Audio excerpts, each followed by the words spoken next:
ភាពវៃឆ្លាតមិនមែនជាសមត្ថភាពតែម្យ៉ាងដែលមនុស្សម្នាក់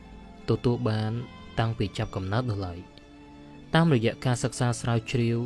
បានបង្ហាញថាភាពវៃឆ្លាតរបស់មនុស្សម្នាក់កើតឡើងតាមរយៈបទពិសោធន៍ជាក់ស្ដែងដែលពួកគេបានឆ្លងកាត់នៅក្នុងជីវិតរបស់ពួកគេការសិក្សាស្រាវជ្រាវនេះបានបង្ហាញទៀតថាមនុស្សម្នាក់អាចធ្វើការដុសខាត់ភាពវៃឆ្លាតរបស់ខ្លួនបានតាមរយៈទង្វើងាយប្រចាំថ្ងៃ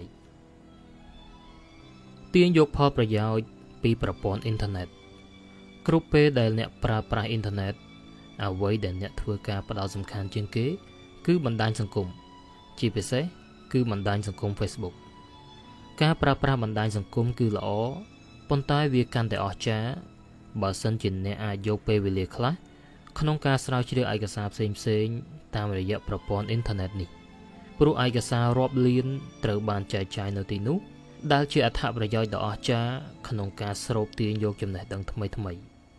រំលឹកកត់ត្រានៅអ្វីដែលអ្នកបានធ្វើជា